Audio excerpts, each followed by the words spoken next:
Pastor Roberto Siqueira, o senhor está aí quietinho, anotando algumas coisas, e quando o senhor fica muito quieto, eu não vou dizer que é perigoso, mas é tipo assim, eu gosto de ouvi-lo, por favor, nós gostamos de ouvi-lo, por gentileza. E eu tô fazendo aqui o que é melhor fazer na vida, né? Embora anotando, sim, mas pela capacidade que Deus me permite ter, anotando e ouvindo, né? A participação dos colegas, dos ligadinho, amigos, né?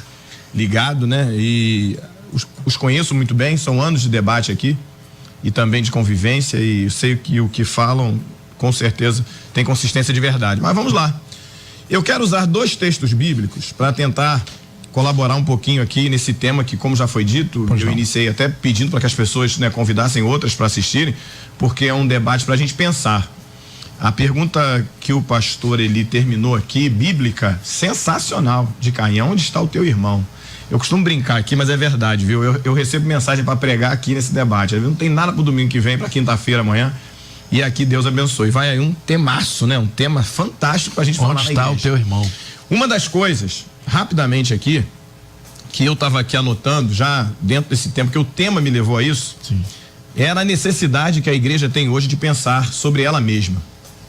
Ela sempre fez isso, existem eventos que se propõem a isso, mas esse momento, usando muito o cenário político, que não tem como nós não falarmos dele, mas eu não vou entrar de maneira muito contundente nesse ponto, mas tudo que nós estamos vivendo agora, a crise que o debate propõe discutir, e ela se estende a vários setores da vida e da nossa relação com o mundo, então é o momento da igreja pensar. Eu tenho usado muito um texto de João capítulo 18:2, em mensagens, João 18:2, em mensagens, na minha igreja, com lideranças, se tornou até uma palestra para lideranças, em que o texto é muito interessante. Eu gosto dos detalhes do texto, né? E às vezes muito mais, sem nenhum demérito, pelo contrário, reconheço o valor das interpretações bíblicas, da hermenêutica, da exegese, reconheço. Mas eu gosto dos detalhes da prática, do que representa o texto para a vida prática. Está intrinsecamente ali nos detalhes. É isso aí. E eu vou parafrasear aqui João, de forma assim mais clara, né? Porque o texto vai dizer assim: e Judas, que conhecia aquele lugar, porque já estivera com Jesus lá antes, levou os guardas até lá.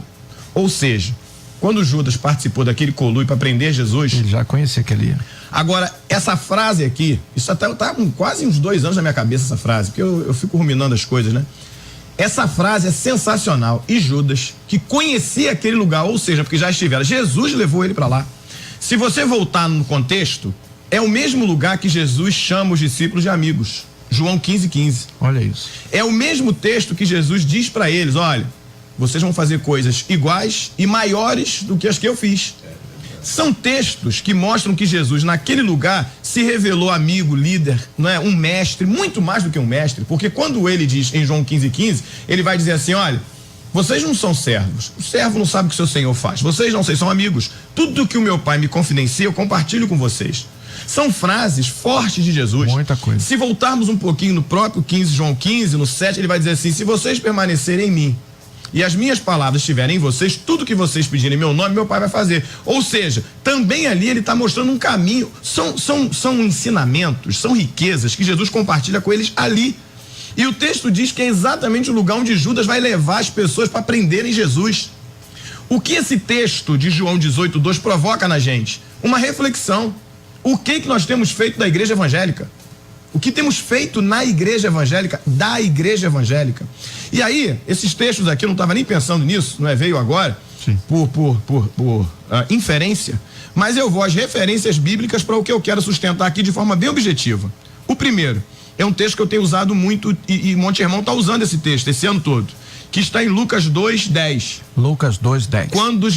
Quando o anjo se apresenta àqueles pastores que estão no campo, vamos lá, era uma época de crise. Sim. Era uma crise. O governante era Herodes. Esse camarada era muito ruim. Sim.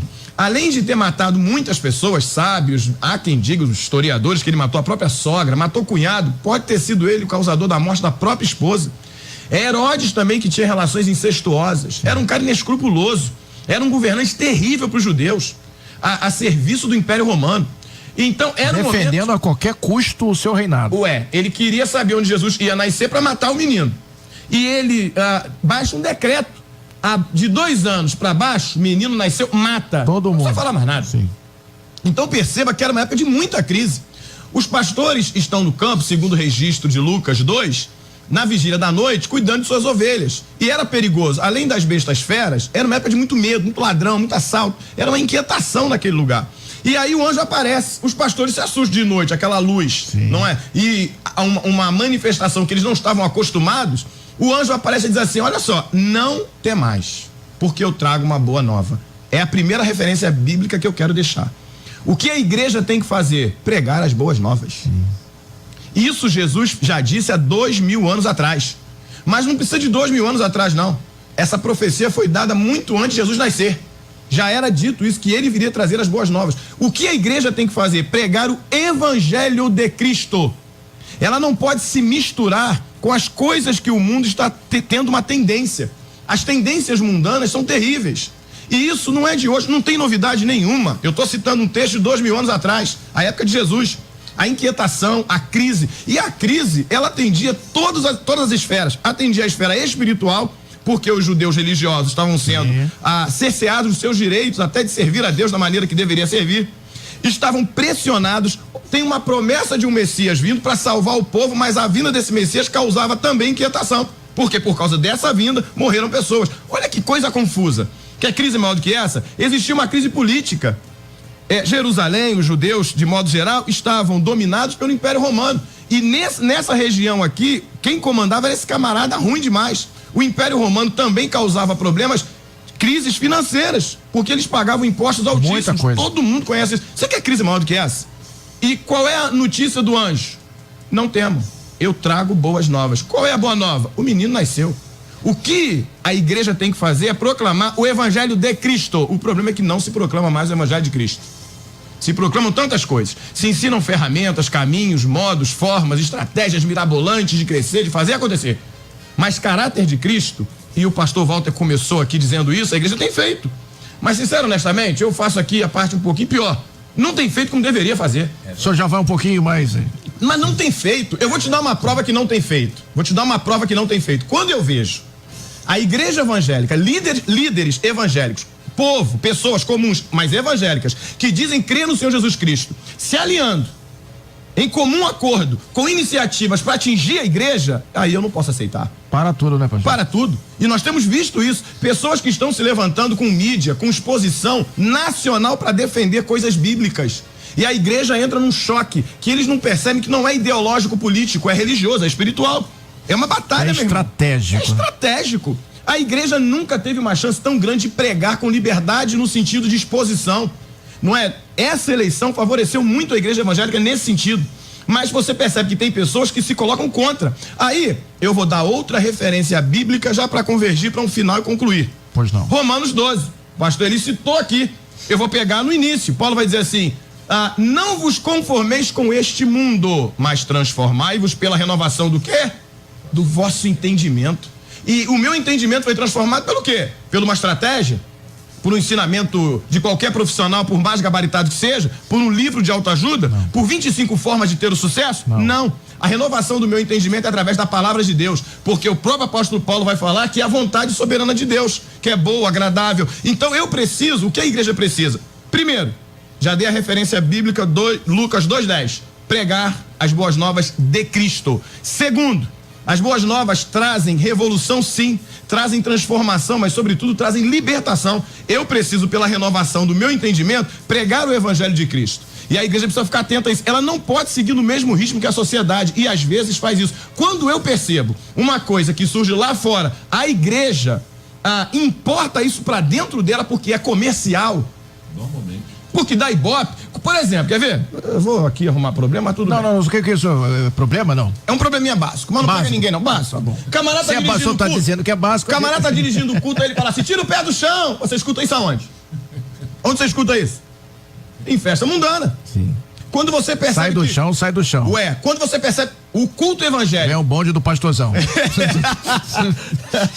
Aí, se alguém pega isso aí. Opa! Pastor, olha, pista de dança gospel. Eu ia entrar nisso aí. Aí você pega coisas que são mundanas e traz pra dentro da igreja. E sabe qual é a defesa?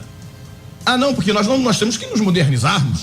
Né? O jovem hoje não quer mais isso. A justificativa é essa. Me fiz de fraco para ganhar os fracos, sim, mas nunca envergonhando o evangelho.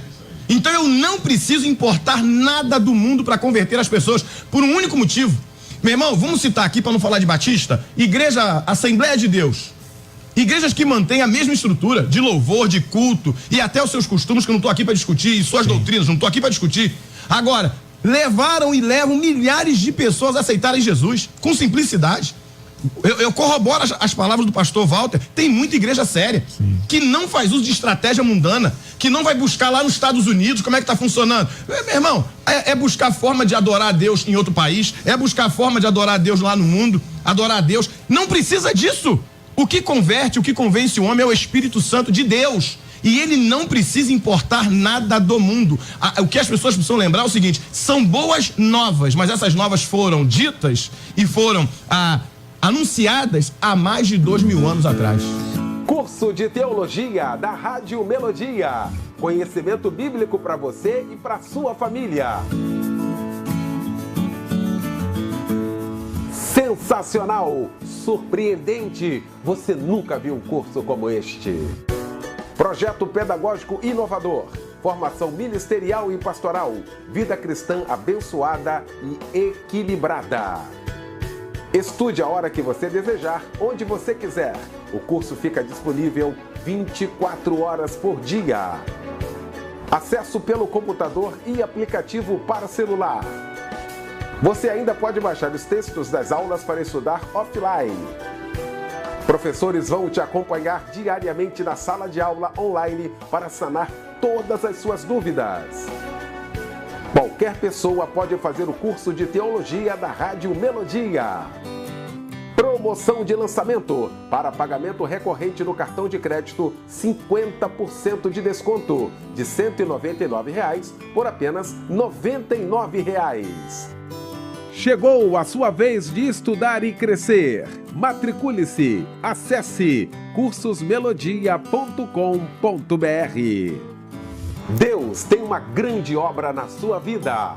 Faça a sua parte. Prepare-se. Curso de Teologia da Rádio Melodia. A melhor formação bíblica e teológica ao seu alcance. Melodia, a FM com a maior audiência do Brasil.